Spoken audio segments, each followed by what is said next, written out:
Coach Corey Wayne, and this is my video coaching newsletter. And the topic of today's newsletter is going to be freedom to choose. Well, as you probably heard me say a lot of different times in videos, you must love in such a way that the person you love feels free. It's a quote by Thich Nhat Hanh. I can never see the dude's name, but it's really one of my favorite quotes. So I've got an email here from a woman who's in a long-distance relationship with a guy, or at least she was. She's over in Europe, he's over here in the States, and apparently there's now another woman in the mix here that he got pregnant about 7 months ago. And so now he's taking the time to spend with this other woman who's apparently pregnant with his baby, and she's thinking, you know, what am I going to do? I'm going to lose this particular guy. So I have a quote that I wrote on this topic, and then we're going to go through the email, because this is a good topic that all men and women struggle with. It's something, in order to facilitate a relationship, you've got to maintain the other person's freedom, or their ability to feel like they're free to come and go as they please. And if you really want somebody to be with you for the right reasons, you have to give them the space to choose you. So the quote says, freedom is an essential ingredient to love, setting proper boundaries, and healthy relationships. When we feel like any kind of relationship infringes upon or reduces our freedom, we naturally resent this. When we feel like we are losing our freedom, we tend to withdraw so we can express our freedom and individuality elsewhere unimpeded. In order to be secure and comfortable in a relationship, we must know that the other person is freely chosen to be with us out of desire instead of need or necessity. The only way to know if someone has chosen us freely and enthusiastically is to give them the space and time to choose us, someone else, or no one at all. Too many people, too many men, too many women try to force the other person to make a choice or to make a decision or to choose them. And that always is going to be counterproductive, because when you come from that place, you're trying to control or force that other person to do something they're not making the choice to do on their own. And even if they do choose you on some level, they're going to resent it, and that always comes back to bite you in the end. So she says, hello, Coach, a very good day to you. Well, a very good day to you. I'm a new subscriber, and I've been following you for quite some time now, and I need a shoulder to cry on. I'm writing this email with so much heaviness in my heart and so many tears that I do not even know exactly where to start. I'm going to try to be really brief. Brevity is definitely appreciated. She says, I live in Paris, France, and my boyfriend lives in Chicago, Illinois. I met my boyfriend on a dating website, and things were so beautiful and good at the initial stage. Well, you got to remember, people can really basically hide who they are for about the first 90 days of a relationship. And then once you get past that first 90 days, then when they're on their best behavior, when you spend enough time around them, you get to see what they're really like. We shared so much in common and talked about our future and our accomplishments together, which made us so fond of each other. We couldn't go a day without speaking with one another, which was nice for a new relationship. Well, when there's chemistry there, it's there, but it's always important to notice what the other person is doing and how much they're contributing to the relationship. Because all too often, men and women both are guilty of trying too hard to make the other person like them. And what happens is you get one person making more of an effort and the other tends to sit back.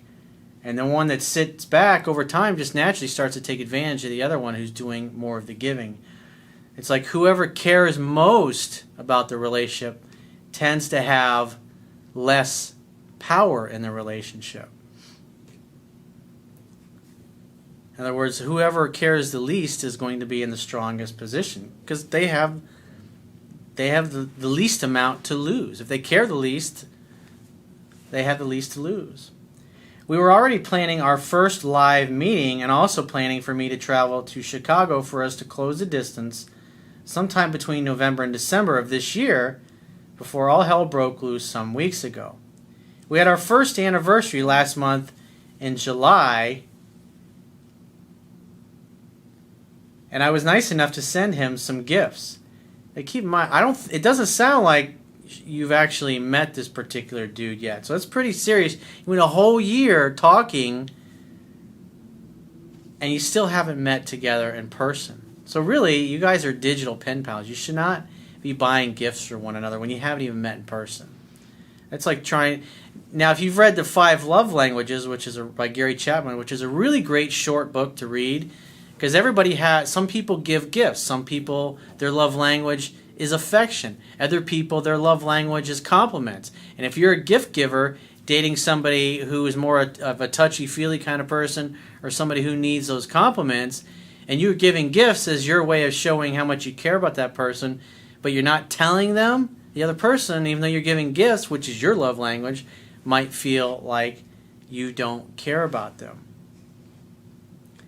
So it's really important to note that when I see somebody giving gifts like this, that's usually typically indicative that that is their love language. That's how they go about expressing that they care, is by buying things for the other person. So for those of you that haven't read The 5 Love Languages, I highly recommend it. I think it's like 100 pages. It's a great book. We used to send each other items just to remain connected to one another, but for whatever reason, he didn't send an anniversary gift to me. Now, keep in mind, you guys haven't met in person. And so really this relationship is more of a fantasy than it's actually a real adult type of relationship where you go out on dates, you hang out, you have fun, you hook up like normal people tend to do. I was a little worried, but I tried not to be insecure and thought he was probably busy because he had to travel out of Chicago to Vegas at that time. Now keep in mind, he's traveling around the U.S., but yet he can't fly over to Paris, France to meet you, or maybe in the U.K., guys, maybe you meet in New York or something like that. Both people need to make the effort to see one another. And it shouldn't take a whole year. I mean, that's ridiculous. When you meet somebody virtually like this, within a matter of a month or two, you should be making plans and actually going to see each other. Because if you're not meeting in person, you don't have a relationship. You have a fantasy. You're a virtual pen pal. She says, I've had terrible breakups in the past, which almost took my life, so I had been single for close to 2 years before I met this guy online. Well, it sounds like you took time to heal and get over the previous breakup, which is a good thing. It's like Oscar Wilde said, after a breakup, you got to spend time on your own in order to get to know who you really are without being defined by another person. I'm 26 and he is 29. We are both in PhD programs trying to achieve life goals, which made us see ourselves as equals and the best matches for one another. Now keep in mind, she's only 26, so probably doesn't have a lot of life experience. I mean, I used to do things like this. You talk to somebody, and it's like you develop this fantasy of what you want and what you think you want, and then you meet somebody, you think, hey, this person kind of matches what I'm looking for, and you project this fantasy onto them, and you ignore the fact that, like in this case, you've never met in person, you live in other countries on the other side of the ocean, but in her mind, she's in a serious, committed, exclusive relationship, and yet she doesn't even kiss this guy yet. So you're being definitely unrealistic about that. Because, I mean, who knows? Think about it. You spend a year talking with this person, and then you actually get together in person, and you don't like each other, or worse, you don't enjoy having sex with that other person. I mean, it happens sometimes. Then during our time of being so fully committed in this relationship phase, he received a call last week from a lady he had a one-night stand with 7 months ago. When he told me this story, I cried for days. Well, fast forward to what she called him for. It was to tell him that she was pregnant and was carrying his child. I just had one of these a week ago, I think I did one of these, where a guy had a son with this woman, and for 20 years she hid it from him. Although this lady had thought the child was her current boyfriend's, a complication happened during the pregnancy, and when the doctors tested the child's blood, they found out that the blood type didn't match up with her and her current boyfriend, but it did match with my man. Sounds like Jerry Springer territory. Well, this other girl sounds like a real faithful kind of woman. Unless, of course, she was dating. I think she might have been dating and sleeping with both of these dudes when the guy that you're seeing virtually actually got together with her and had his one-night stand. When he told me this whole tale, he was stammering and trembling. He said he had stayed up for 24 hours staring at his phone and thinking of how he could possibly pass this message to me, because in the relationship, we had promised to be open to each other, no matter how difficult or strange the story might be.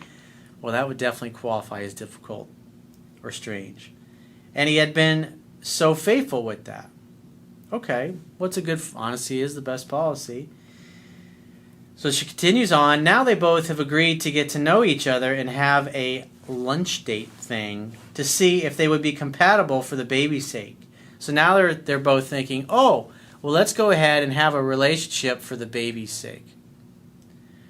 Well, think about it. How much do you really think they were into each other if they just hooked up, had a one-night stand, and that was it? It's like you look at something like this and you see how little people actually think things through. Remember, people buy based upon emotion, and they use logic and reason to justify their purchase. So this guy's thinking, oh, I'm going to have a kid. Oh my God, that's pretty shocking and surprising. Well, let's get together for the kid's sake and see what happens. Well, keep in mind, there was nothing really there 7 months ago if it was just a one-night stand. I had a buddy of mine that I went to high school with, had a one-night stand with this girl that came to visit in Disney World. And he was laughing. He was like, oh yeah, I just hooked up with her. And the next thing I know, he's packing his shit and moving to fucking Minnesota to be with this girl. And then he later married her, was married for, 10 or 12 years, and it ended badly. I was like, he was always a fucking wussy like that. He'd sleep with a girl that he wasn't that into, and as soon as he has sex with a girl, oh, this is the woman of my dreams. I gotta be with her. And it's like, remember when we were in high school, a girl takes him to prom just because she wanted a prom date. Of course, he promptly falls in love with her. That didn't end well either. I wrote about that in my book. It's the same dude. But he was a great guy. But he just, when it came to women, he was just a big mangina, big floppy cock. Some guys you just can't reach. I do not know if I should stand by him at this difficult time or let him go. Well, the only thing you really can do is just let it go, because he's basically matter-of-factly said, oh, by the way, I'm going to go have lunch with this girl and see how things are going to develop. So the best thing you can do is nothing. I mean, he's having a kid. I mean, think about it. You've supposedly been in a relationship for a year, but 7 months ago, he's sleeping with some woman who happens to be closer to him, and you haven't met yet. You're overseas.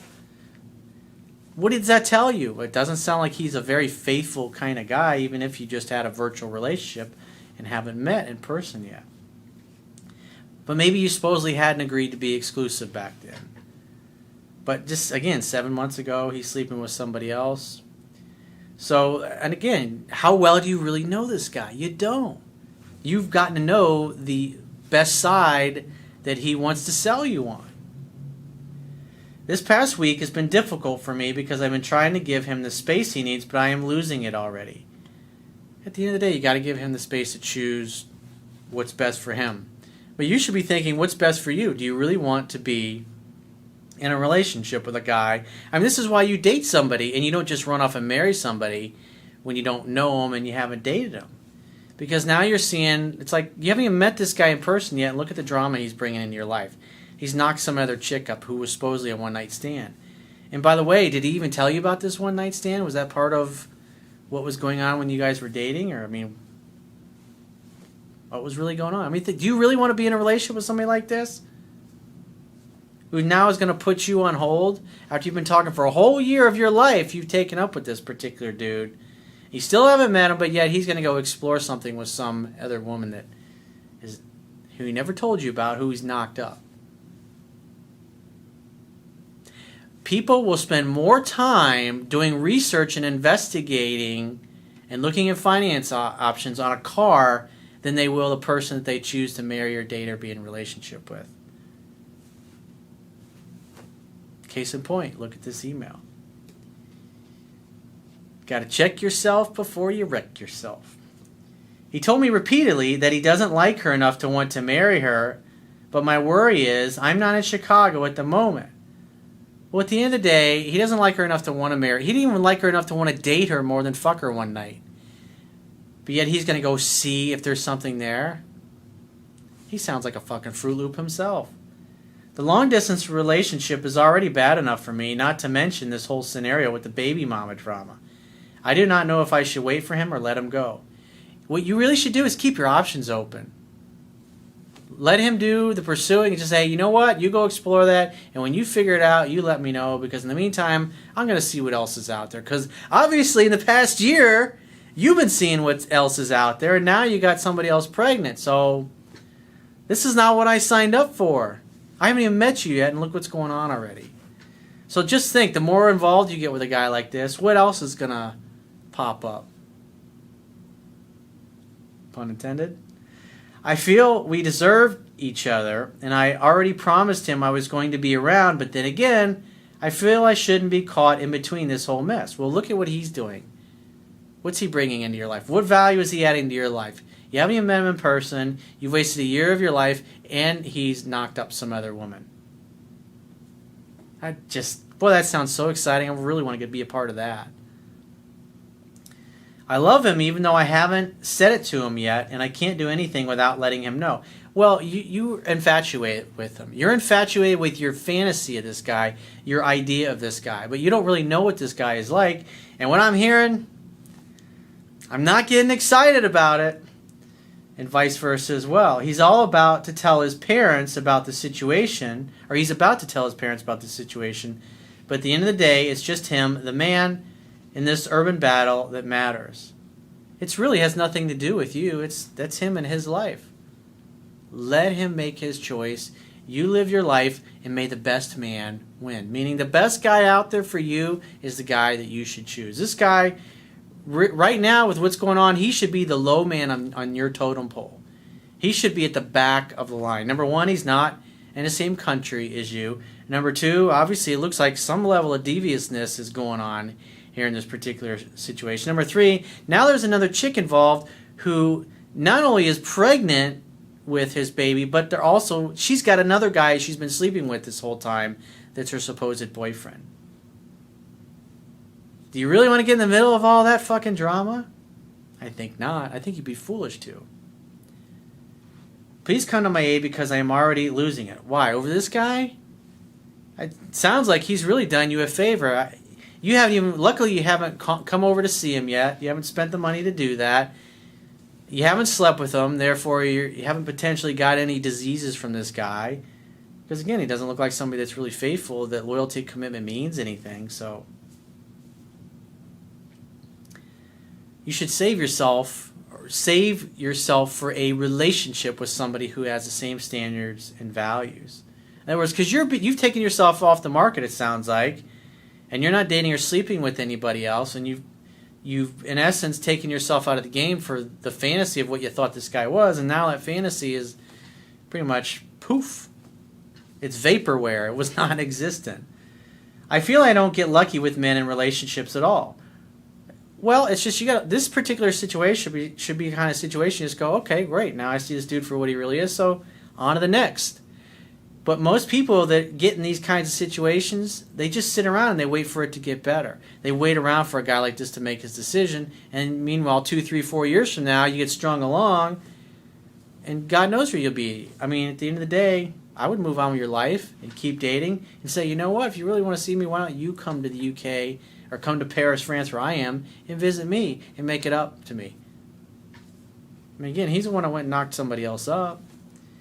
I really do not know what to do. I am in total confusion. The baby is said to be born in September of this year, which is next month, and they are going to run a DNA test. The lady seems so certain that he is the father of the child. Help, please. I look forward to your reply. God bless you. Well, again, obviously with a DNA test, then you'll know for sure. But like I said, think about it. Everybody's on probation. You haven't met this guy in person yet? I mean, if I were you, if your outcome is to have a healthy relationship, then you need to have it with somebody that places a high value on loyalty, communication, commitment, being faithful. And I don't see that in this guy. This guy seems like He's just the kind of person to tell you whatever you need to hear in order to buy into his bullshit fantasy. So you'd be better served to have the strength to say, you know what, thanks, but no thanks. I'm going to keep searching. But thanks for helping me make my decision. A lot easier. So if you'd like to get my help personally, the quickest way is to book a paid phone, Skype, or email coaching session. You can choose any of those options by going to my website, clicking the products tab at the top of your screen on any page on my website, and follow the instructions for whichever option works best for you. And I will talk to you soon.